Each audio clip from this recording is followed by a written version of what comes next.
নমস্কার বন্ধুরা, হিরাস কিচেনে আপনাদের সকলকে অনেক অনেক স্বাগত জানিয়ে আজকে আবার একটি মাছের রেসিপি নিয়ে চলে এসেছি। আজকে আমি বানাবো সর্ষে পাবদা রেসিপি, যেটি হবে একদম অনুষ্ঠান বাড়ির স্টাইলে। চলুন তাহলে রেসিপিটি দেখে নিই। তার জন্য আমি এখানে 2 চামচ পোস্ত নিয়ে নেব, আর এখানে আমি নিয়ে নেব 1 চামচ কালো সর্ষে, আর এখানে আমি 1.5 চামচের মতো নেব হলুদ সর্ষে। আর ঝালটা অবশ্যই আপনারা আপনাদের স্বাদ মতো দেবে। আর এই সমস্ত উপকরণগুলোকে আমি জল দিয়ে কিছুক্ষণের জন্য ভিজিয়ে রেখে দেবো। আর এখানে একটি মিডিয়াম সাইজের টমেটোটাকে পেস্ট করে নিয়েছি, আর কিছু চিড়ে রাখা কাঁচা লঙ্কা আর ধনেপাতা কুচিয়ে নিয়ে নেব। আর এখানে আমি 5 পিস পাবদা মাছ নিয়েছি মিডিয়াম সাইজের, আর সেটাকে নুন, হলুদ আর সর্ষের তেল, এই 3টে উপকরণকে দিয়ে সুন্দর করে আমি মেখে নেব। আর যে মাছগুলো আঁশ ছাড়া হয় সেই মাছগুলোতে ভাজতে গেলে ভীষণ তেল ছিটকোয়। তার জন্য যদি আপনারা একটু কাঁচা সর্ষের তেল এইভাবে মেখে নেন, তাহলে তেলটা কিন্তু আর ছেটে না। এবার সুন্দর করে ভালো করে নুন হলুদটা মেখে নেব। আর মাছটা দেখতে পাচ্ছেন খুবই তাজা, আর এটা কিন্তু মিডিয়াম সাইজের। এই ধরনের মাছগুলোকে খুব ভালো লাগে খেতে, দেখতেই পাচ্ছেন মাছের সাইজটা। চলুন তাহলে আমি কড়াই বসিয়ে দিয়েছি। কড়াইটা বেশ ভালো যখন গরম হয়ে যাবে তখন আমি এটাতে সর্ষের তেল দিয়ে দেব। তারপরে একে একে সমস্ত মাছগুলোকে দিয়ে আমি ভেজে নেব। আর মাছগুলো যেহেতু আমি প্রথমেই বললাম আঁশ ছাড়া মাছ, একটুখানি তেল ছিটকোয় বেশি, যার জন্য আমি একটু ঢেকে দেব। ঢেকে এটাকে ভেজে নেব সুন্দর করে।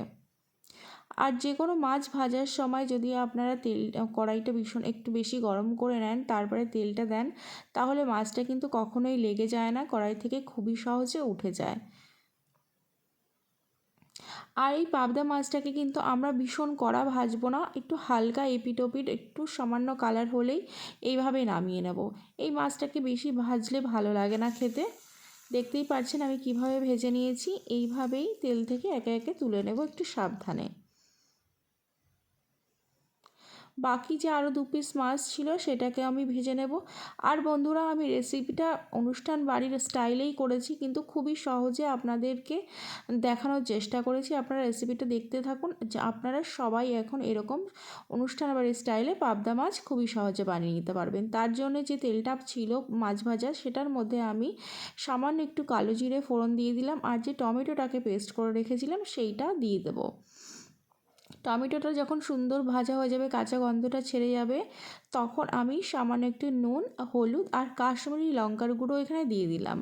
একটু সামান্য শুধুমাত্র কালার আসার জন্য এটা দিয়েছি আমি। তারপরে সর্ষে, পোস্ত আর কাঁচা লঙ্কার যে পেস্টটা ছিল সেটা আমি এর মধ্যে অ্যাড করে দেবো। যখন বাকি মশলাগুলো ভাজা হয়ে যাবে তারপরে কিন্তু এটা দিতে হবে। এটাকে দিয়ে সামান্য একটুখানি কষিয়ে নেব আমি। সর্ষেটাকে কিন্তু কখনোই বেশি কষাবেন না, তাহলে কিন্তু সর্ষেটা তিতো হয়ে যায়। সামান্য একটু মশলার সঙ্গে মিশিয়ে নিয়েই একটু একটু করে জল দিয়ে আমি যতটা পরিমাণ ঝোল রাখবো সেইভাবে দেব।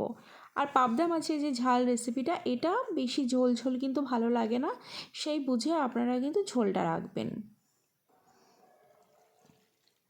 খুবই ঝটপট রেসিপিটা তৈরি হয়ে যায় আর ভীষণ সুস্বাদু হয়। দেখুন আমি ঝোলটা অ্যাড করে দিয়েছি। ঝোলটা যখন খুব সুন্দর ফুটে উঠবে, তারপরে আমি মাছগুলোকে কিন্তু একে একে দিয়ে দেবো।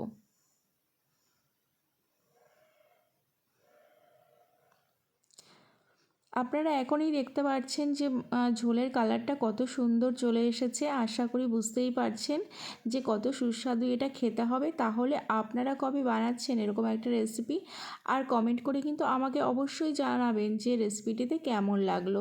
আর যদি রেসিপিটা ভালো লেগে থাকে অবশ্যই কিন্তু লাইক করে যাবেন। আর যারা আমার নতুন বন্ধু তারা কিন্তু অবশ্যই সাবস্ক্রাইব করে যাবেন, আর পাশে থাকা বেল বাটনটি অবশ্যই প্রেস করবেন। তাহলে যখনই আমি নতুন ভিডিও পোস্ট করব আপনাদের কাছে খুবই সহজে নোটিফিকেশান পৌঁছে যাবে। তাহলে এটাকে আমি আর 5 মিনিটের জন্য ঝোলের মধ্যে ঢেকে রেখে দেবো। তারপরেই রেডি হয়ে যাবে আমার সর্ষে পাবদা রেসিপি। একটু লবণটাকে আমি চেক করে নিলাম হয়েছে কিনা। এখন লাস্টে আমি এটাতে দিয়ে দেব ফ্রেশ ধনিয়া পাতা।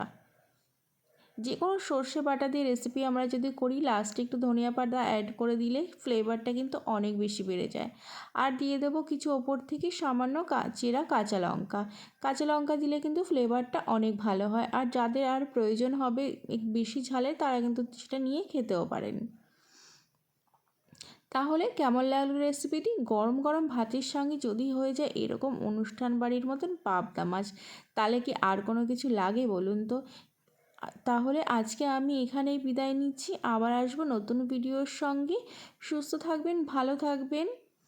নমস্কার।